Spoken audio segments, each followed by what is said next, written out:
De retour pour la deuxième période de Totalement Foot. On va reprendre avec le classement des deux féminines. C'était le dernier match pour Le Mans FC justement, et qui s'est malheureusement incliné 2-1 face à Saint-Malo. C'était d'ailleurs à Saint-Malo, et Le Mans qui termine ce championnat à la 9e position avec 26 points et qui se maintient. Donc les joueuses de Claire Germain resteront en D2 féminine, et ça pour notre plus grand plaisir. Évidemment, Richard Désiré à présent, messieurs, prolonge d'1 an son contrat au Mans FC. L'entraîneur du Mans FC justement jusqu'en 2019, il sera l'entraîneur. Il était arrivé depuis 2 ans, le coach du Mans FC sous la présidence de Jean-Pierre Pasquier. Il n'avait pas réussi à faire monter le club lors de sa première saison, la saison dernière, mais a réussi cet objectif lors de sa seconde saison au Mans. Richard Désiré, entraîneur du Mans FC la saison prochaine, est-ce une bonne chose, messieurs? Je vous donne la parole, Maxime Bonhomé. Moi, j'aurais presque une autre question. Quelle aurait été la crédibilité de Thierry Gomez si Richard Désiré n'aurait pas prolongé, ou en tout cas n'aurait pas été entraîneur l'année prochaine? Il y a un projet qui est en place. Imaginons le président dire finalement on ne garde pas l'entraîneur, alors que l'entraîneur vient juste de monter enfin, alors qu'on attendait ça depuis 3 ans, il vient juste enfin de monter au 4e échelon, enfin en National 2 comme on va l'appeler l'année prochaine. Enfin voilà, c'est tout à fait logique, et heureusement. J'ai du mal à comprendre la communication du Mans, à attendre autant de temps, à faire un peu... parce qu'on n'a entendu personne. Il va y avoir une conférence de presse qui va avoir lieu demain. On se croirait presque en Ligue 1 alors que le club est au 4e échelon. Comme je le disais maintenant, ils sont l'ancien CFA. Et voilà, il y a tout un règlement. On se dit, ah tiens, est-ce qu'il va rester, est-ce qu'il va pas... Enfin, un moment, arrêtons là-dessus. Heureusement qu'il est prolongé. Sinon, Thierry Gomez, à un moment donné, il n'y aurait aucune crédibilité sur son projet de virer un entraîneur 1 an après son arrivée, alors que l'entraîneur même a réussi son objectif, et même sur plein de points. Thierry Gomez veut du spectacle, Richard Désiré en emmène du spectacle quand même au M Arena. À un moment, il y aurait, ce serait totalement stupide de sa part. Je vous pose la question, puisque dans le football moderne aujourd'hui, on peut avoir rempli ses objectifs et ne pas être reconduit. Regardez, je pense à Laurent Blanc par exemple, qui a été remplacé. On parle du Paris Saint-Germain, on parle pas du Mans FC. Mais on parle du Paris Saint-Germain. Oui, évidemment. À un moment, certes, le Mans a envie de structure pro ou autre. Il y a une SASP qui a été créée ou autre, certes. Seulement, le Mans est en CFA.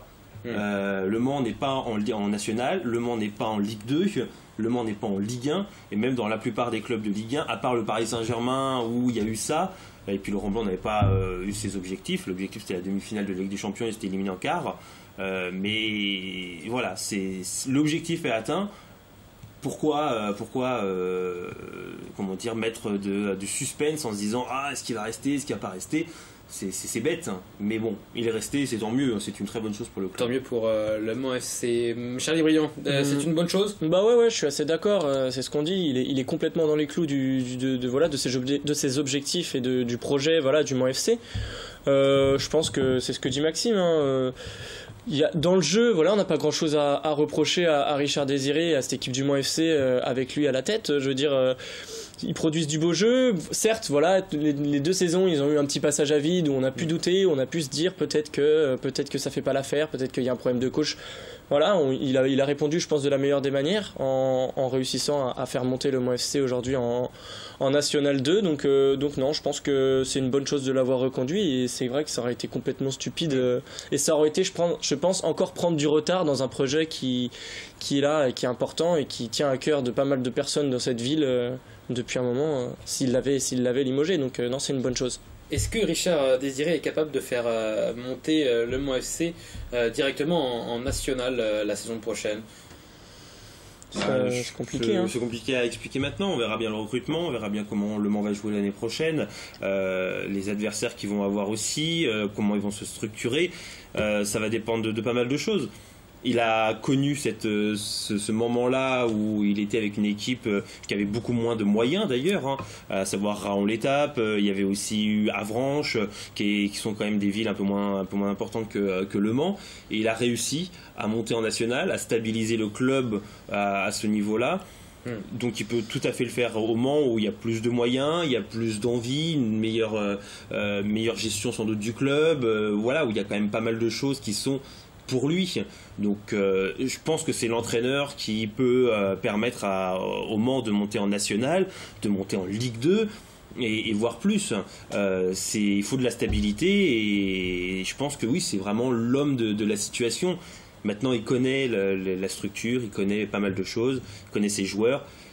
C'était l'année ou jamais pour lui aussi. Faut pas l'oublier, mais l'année dernière il y avait cette excuse qu'il n'avait pas choisi tous les joueurs, que c'était assez compliqué. Il faut dire d'un côté que c'est un peu incroyable d'arriver qu'un coach arrive et qu'il y a déjà 3-4 recrues. À un moment, mais là il avait rien à, il avait tout à prouver cette année. Il a réussi avec ses joueurs, ils ont réussi à monter. Ils n'ont pas fini premier, mais l'important c'est la montée.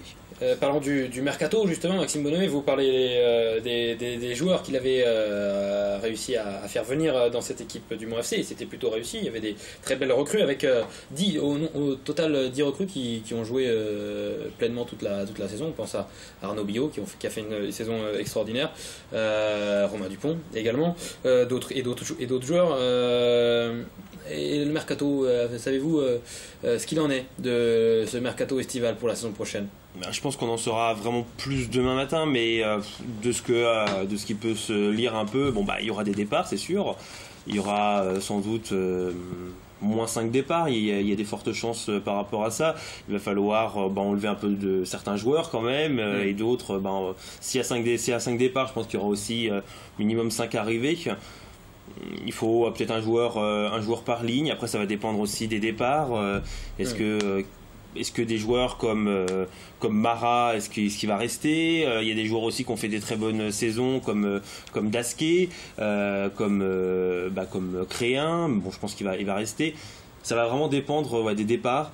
Et puis de ces joueurs comme Mara, comme également peut-être Mensa, qui souhaitent retrouver assez rapidement le monde professionnel. Réponse demain, donc après la conférence de presse de Richard Désiré et de Thierry Gomez, le président du Mans FC. Vous pourrez voir un reportage de cette conférence de presse demain dans le journal d'LMTV à 18h30. On va parler de Santi Ngom. Messieurs, Santi Ngom, le suzerain qui a signé pro au FC Nantes. C'est son 3e contrat professionnel après Guingamp et le Paris Saint-Germain. Il commencera avec la réserve en National 3 la saison prochaine et aura sa chance en Ligue 1, c'est prévu dans son contrat. Pensez-vous que Santi Ngom a les capacités pour faire une carrière professionnelle? Charlie Briand. Je pense que c'est encore un petit peu tôt pour le dire. Moi, je l'ai jamais vu jouer plus haut que l'ADH. Alors, il a déjà l'expérience, mais du coup, je peux pas trop juger. Après, c'est sûr, en Ligue, il a totalement le niveau. On sait très bien qu'il a le niveau pour jouer bien au-dessus. Ça, c'est clair et net. Après, de là, franchir le pas tout de suite de la Ligue 1, je pense à un joueur, par exemple, comme Denis Bouanga, qui était parti à Lorient, qui a eu sa chance à Lorient, ça s'est plus ou moins bien passé. Au début, il a marqué un but, je crois, avec Lorient ou 2.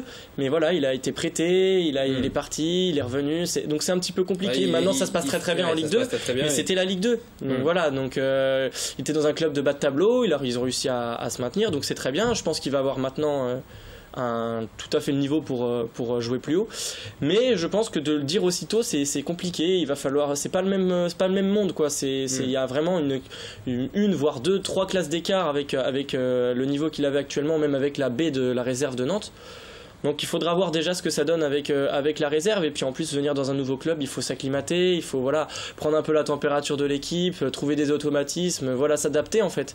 Donc c'est compliqué, il faudra voir, mais j'espère pour lui qu'il va réussir, c'est clair. On avait parlé un petit peu aussi ici avec Samuel Allegro qui jouait dans son équipe cette saison, qui nous a dit que c'était un joueur qui techniquement était vraiment largement au-dessus, qui l'avait assez impressionné. Donc je pense que venant de quelqu'un comme ça qui a de l'expérience du plus haut niveau, c'est encourageant, et ça veut forcément dire qu'il peut s'en sortir. Après, à lui de gérer tout ça, et puis d'avoir l'hygiène de vie, vraiment de rester fixé sur l'objectif. Maxime Bonhomé, plus court que Charles, s'il vous plaît. Ça va être dans la tête. Je pense qu'il a peut-être le niveau technique, il a peut-être des qualités qui sont indéniables. Maintenant, va falloir qu'il travaille, qu'il cravache. Il va être avec un entraîneur comme Sergio Conceição qui va demander du travail à longueur de temps.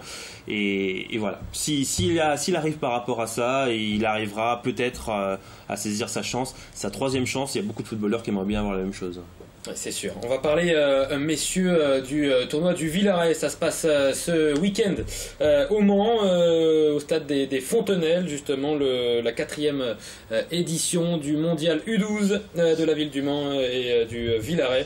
La finale aura lieu dimanche, en milieu d'après-midi.